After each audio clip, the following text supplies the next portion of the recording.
Chamo-me Teresa Ferreira, sou investigadora principal do projeto Santos Corpos, um atlas dos Corpi Santi em Portugal, um projeto que é financiado pela Fundação para a Ciência e Tecnologia e que tem como entidade proponente a Universidade de Évora, através do Laboratório Hércules, e no qual participam também o CIDEUS e o VISTA. Entidades parceiras são a Universidade Católica Portuguesa do Porto, através do CITAR, a Universidade Nova de Lisboa, através do CHAM, e a Museus e Monumentos de Portugal, através do Laboratório José de Figueiredo. Este projeto tem como objetivo mapear os Corpi Santi em Portugal. Os Corpi Santi na sua versão simulacra, que é esta versão no qual as relíquias estão colocadas num relicário que tem a forma de um corpo humano. O projeto tem várias vertentes e pretende dar uma visão interdisciplinar destes objetos. Por exemplo, a vertente da história, que será fundamental através do trabalho arquivístico, perceber que peças é que foram enviadas para Portugal, quando foram enviadas, para onde foram enviadas, etc. Também, ainda dentro da história, temos tudo aquilo que são relatos de culto. Por um lado, culto institucional, o culto através da própria Igreja, da hierarquia da Igreja, mas o culto popular, portanto a devoção que certas comunidades têm a um determinado simulacro. Um projeto sobre relíquias, primeiro ponto, o que é uma relíquia? Pois uma relíquia é uma coisa muito simples. É um objeto que nunca sou eu, ou seja, a relíquia implica sempre alteridade, e é um objeto, uma coisa, se quiserem, que foi construída. A relíquia não existe, a relíquia é uma construção. Anda em paralelo com a vida do santo, ou a vida santa, anda em paralelo com os poderes que estão por trás, da Igreja Diocesana, dos grupos das ordens regulares, mas o que é que interessa em primeiro lugar é um objeto que pode dar um acesso, de alguma maneira, a uma dimensão sagrada. Significa que, na relíquia, o principal aspecto é o toque. São Tomé. Toda a gente diz ver para crer, mas o São Tomé o que diz é: eu só acredito se meter lá o meu dedinho na chaga, se tocar. O que acontece é que há relíquias que têm que ser preservadas, que têm que ser guardadas e que têm dimensões várias. As relíquias começam por ser corpo, isso é o que nós chamamos de um primeiro grau. Depois, a seguir, tem as envolvências desse corpo, uns óculos, se o santo usar óculos, um hábito, se for um frade, e depois um terceiro nível, que é muito próximo do primeiro, que são objetos mais indiretos, que propriamente não eram tocados pelo corpo, ou pelo menos sistematicamente. Repare-se uma coisa, que esta construção das relíquias primeiro, segundo e terceiro grau é uma construção teológica. Em termos de devoção, em termos de prática de devoção, em termos de piedade popular, não conta para as pessoas. As pessoas querem tocar.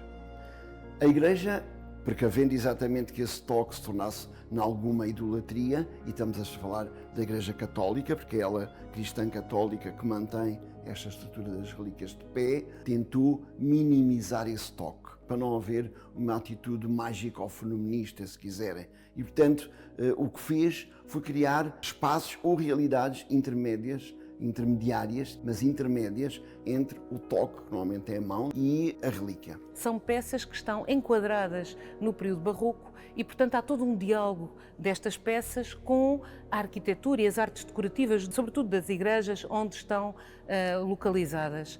A vertente do estudo da materialidade das peças em si. E aqui temos vários olhares complementares. A materialidade dos objetos, no fundo, os têxteis que revestem os próprios objetos, os têxteis, os materiais que são usados, as ceras, as lacas. Também interessa-nos estudar aquilo que é a estrutura metálica que envolve os corpos e que lhes dá forma, e a estrutura que os liga, e, portanto, que liga estes ossos e dá forma ao corpo tal como o vemos, simula o corpo humano.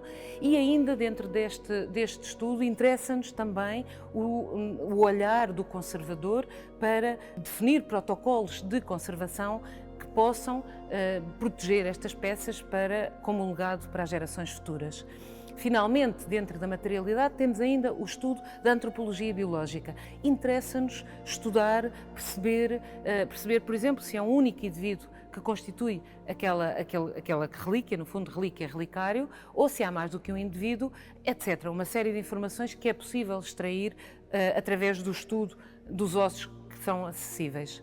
Nesse sentido, aparecem, no caso de algumas relíquias, sobretudo recuperadas, o que se consideravam corpos inteiros, corpi santi, recuperados quase todos das catacumbas em Roma, foram revestidos como sendo mesmo um corpo. Por vezes, a parte óssea do corpo não está completa, mas é-lhe sempre dada uma forma corporal e esse corpo nós chamamos-lhe simulacra.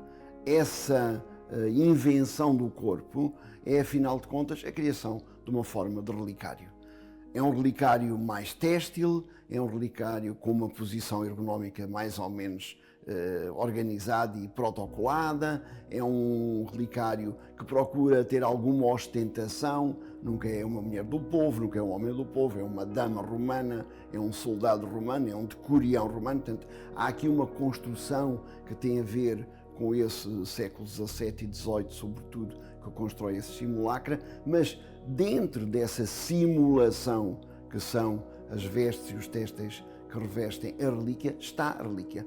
O foco continua a ser a relíquia, o corpo humano, que neste caso não se pode tocar porque exatamente está envolvida em todas essas roupagens. Depois temos uma visão menos materialista, que é a visão, no fundo, da imagem, do trabalho da imagem, através da fotografia, por um lado, evidentemente, mas também a questão da digitalização, da criação de realidades imersivas que nos permitem levar estas peças ao grande público, aos investigadores que queiram estudar e, portanto, permite-nos levá-las fora do local espacial onde se encontram, torná-las presentes, torná-las acessível a quem as queira olhar, ver, estudar, um contexto alargado que tem como objetivo valorizar, dar valor, dar leitura, dar contexto a estas peças, uma vez que ao longo dos anos perdeu-se esse contexto e hoje não há leitura para estas peças. Das muitas perspectivas possíveis de estudo dos corpi santi e dos simulacra, o projeto vai ter que escolher algumas. A mim preocupam sobretudo duas. A primeira, que é a dimensão social dos corpi santi e dos simulacra, ou seja, que quem está por trás, quem são os grupos sociais que impulsionam e que tentam criar imagem através da ostentação de relíquias, através dos simulacra de determinados corpi santi, ponto 1.